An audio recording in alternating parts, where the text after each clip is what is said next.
Passos lentos, que tomam a direção de um gramado esburacado em um estádio sem arquibancadas, silencioso, escondido no subúrbio do Rio. Realidade bem distante do que Sávio imaginava há 2 anos, quando recebeu de um falso olheiro uma proposta de contrato para jogar no Brescia, da Itália. Na hora que você pegou a caneta e assinou aquele contrato, passou na sua cabeça?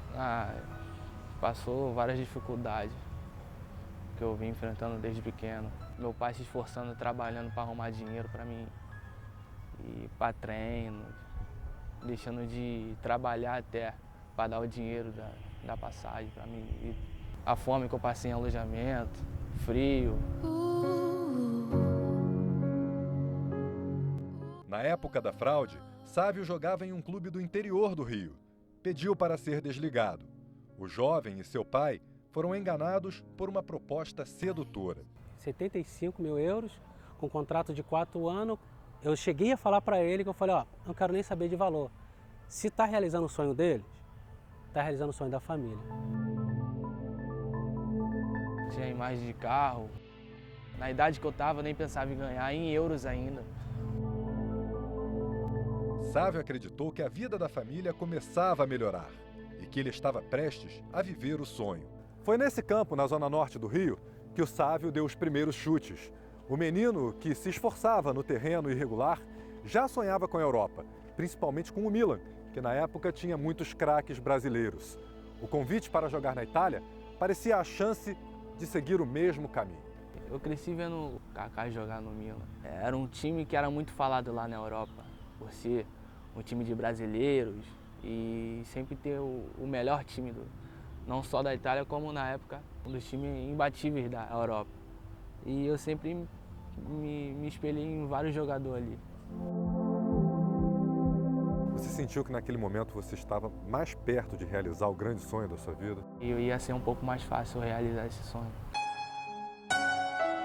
Mas esse sonho tinha um preço.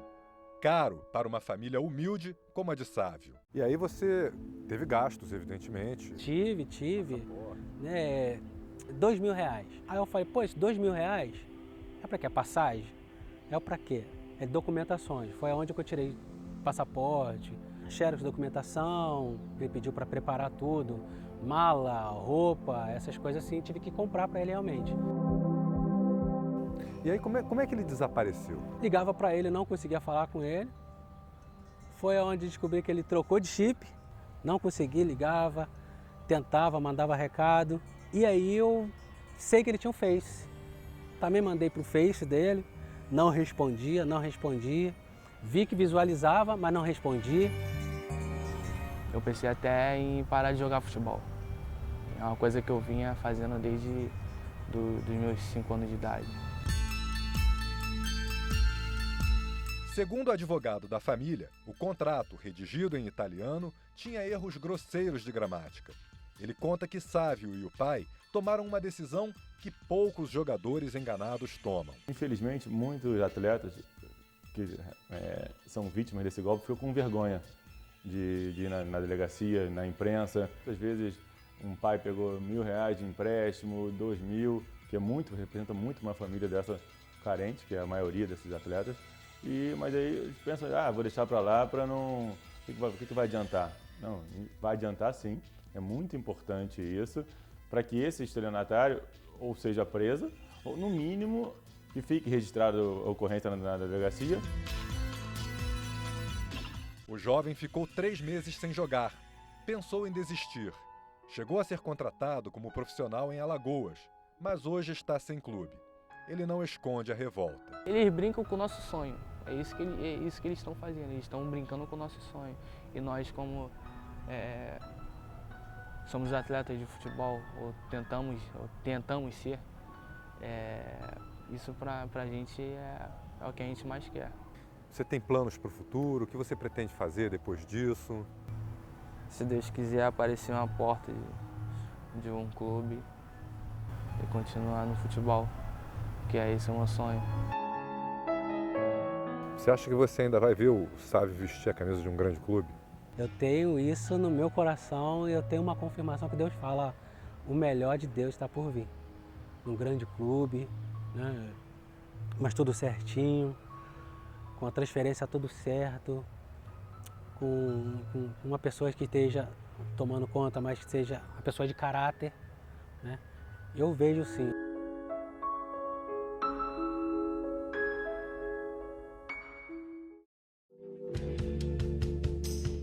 As falsas promessas não são os únicos obstáculos que os jovens atletas encontram em busca do sonho. Para se tornar um jogador de futebol profissional, entrar em um estádio como esse, em um campo oficial, é preciso muita persistência e também coragem para superar desafios. Os atacantes Felipe e Marlon, que jogam no América do Rio de Janeiro, conhecem bem os sacrifícios da vida de jogador. Felipe saiu ainda adolescente da pequena Floriano, cidade do interior do Piauí, para tentar a sorte nos clubes grandes do Recife.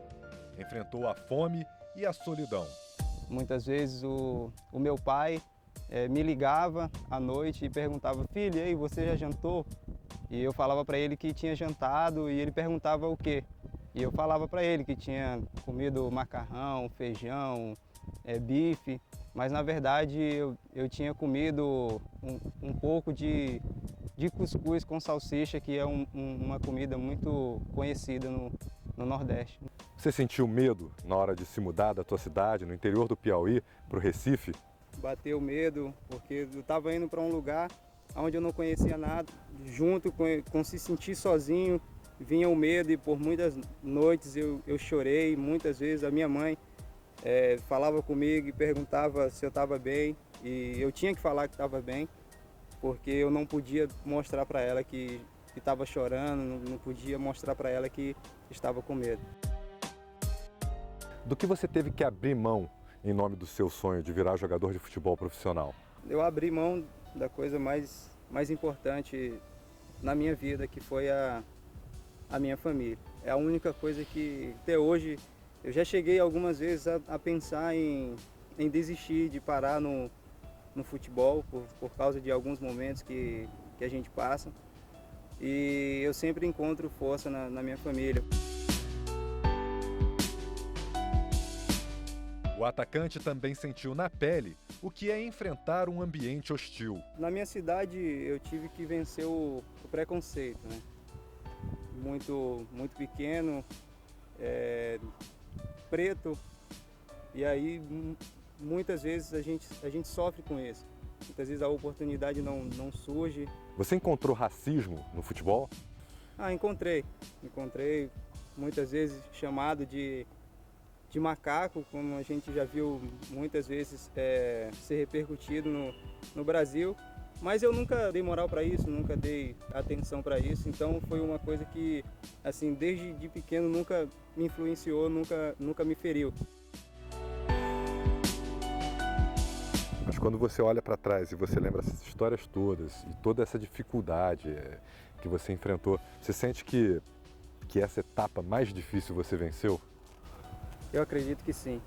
Olhando para trás, eu acredito ter vencido as etapas mais difíceis, e eu penso assim, que passando por essas etapas, as que vão surgir vão ser muito fáceis.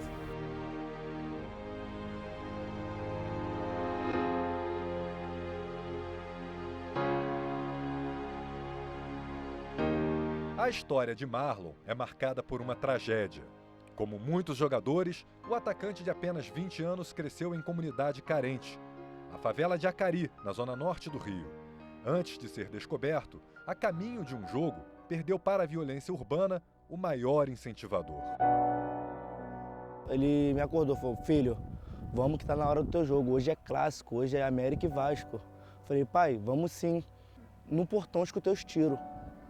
Aí eu: pô, meu pai acabou de subir, o que houve? Aí desceu uma criança chorando. Marlon, atiraram no teu pai, mataram seu pai. Eu falei: que isso, cara, mentira. E aí naquela hora você pensou em abandonar? Naquela hora mesmo eu já liguei para a comissão do América e já avisei: não vou pro jogo, meu pai morreu, para mim futebol já deu. Não quero mais desistir do meu sonho. Eu não jogava, eu não tinha foco para o futebol. Meu foco era trabalhar e ajudar minha família. As limitações financeiras também pesavam. A família investia tudo o que tinha no sonho do menino. Eu chegava: mãe, tá devendo quanto, mãe? É tal pessoa. Ela, filho, segue teu sonho, que a dívida que tá aqui é comigo. E eu chegava dentro de campo, eu falava, eu não quero ser só mais um. Na favela de Acari, onde nasceu, o jovem atacante agora usa o futebol como ferramenta de inclusão social. Antes do meu pai falecer, ele botou essa coisa na minha mente. Ele falou, filho, quando você virar um jogador profissional, a gente vai fazer uma escolinha de futebol para todas aquelas crianças que sonham em ser um jogador de futebol também. Eu falei, sim, pai, vamos sim. Só que 2 semanas antes de eu virar profissional, ele veio a falecer. Então, eu botei isso no meu coração. Já que ele não conseguiu realizar esse sonho, eu que vou realizar esse sonho para ele. E qual é a importância de um projeto desse numa comunidade? É poder tirar as crianças da rua, poder botar o sonho que eu tenho de ser um jogador de futebol para eles. Ensinar eles que dificuldade vai ter na vida do futebol, como eu tive muitas. Então eles também vão passar por isso, porque não é só eu que vou passar, todo mundo vai passar. O objetivo de virar jogador, como queria o pai, foi alcançado. Agora, Marlon sonha mais alto. Meu sonho mesmo é disputar uma Copa do Mundo pelo Brasil e poder montar uma casa de recuperação para jovens. Como eu já joguei aqui no América, o estádio cheio, eu já vi que esse arrepio é tremendo. Imagine jogando uma Copa do Mundo do lado de jogador que a gente vê pela televisão, estar do lado dele vai ser maravilhoso.